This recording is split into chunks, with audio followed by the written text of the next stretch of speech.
છે પબજી વાંદરો. એક સરસ મજાનું મોટું જંગલ હતું. તે જંગલમાં ઘણા બધા પ્રાણીઓ રહેતા હતા. તેમાં એક પબજી નામનો વાંદરો, તે ઉંમરમાં ખૂબ જ નાનો પણ ભયંકર ખૂંખાર. આખા જંગલમાં ડાઘ છવાઈ ગઈ હતી. પબજી લાકડામાંથી એક કાળા રંગની બંદૂક બનાવી હતી. તે જે ઝાડ ઉપર હતો તેની નીચેથી કોઈ પણ પ્રાણી પસાર થાય તો તેને બંદૂક બતાવીને ડરાવતો. ખબરદાર અગર यहाँ से निकलने की कोशिश की या गोलियों से भून दूंगा. बेचारा नाना ससला बेटा सोचा तो डरके भागी जता. अभी तो डकटा पबतो चीतो દીપડો વાઘ જેવા પ્રાણીઓને પણ ડરાવી ભગાડી દીધો.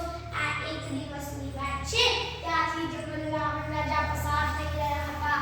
સિંહે એકદમ સિંહની સામે બંદૂક તાકીને બોલ્યો, અરે वनराजा आपको आपकी जान प्यारी है तो फौरन यहाँ से चले जाओ वरना ये गोली आपके सीने में होगी.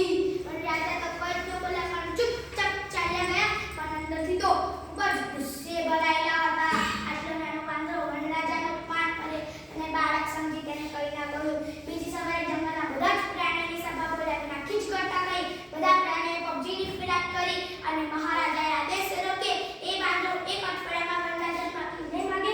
બધા જ વાંદરાને જંગલમાંથી મારીને કાઢી મૂકવામાં આવશે. મહારાજાનો આવો આદેશ સાંભળી બધા વાંદરો તો ગભરાઈ ગયા. મહારાજાએ આવો આદેશ શા માટે કર્યો? ત્યાં વાંદરાના સરદારે કહ્યું, આ તો પબજી ડાઉ શા માટે કરે છે?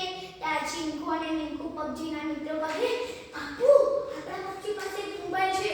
તે જે ઝાડ ઉપર રહે તે કાગળના માળામાં મૂકી રાખે છે અને તેનો સોલર પેનલથી ચાર્જ કરે છે અને મોડી રાત સુધી ફ્રી ફાયર ગેમ રમ્યા પછી બધાની મારી નાખવાની વાતો કરે છે.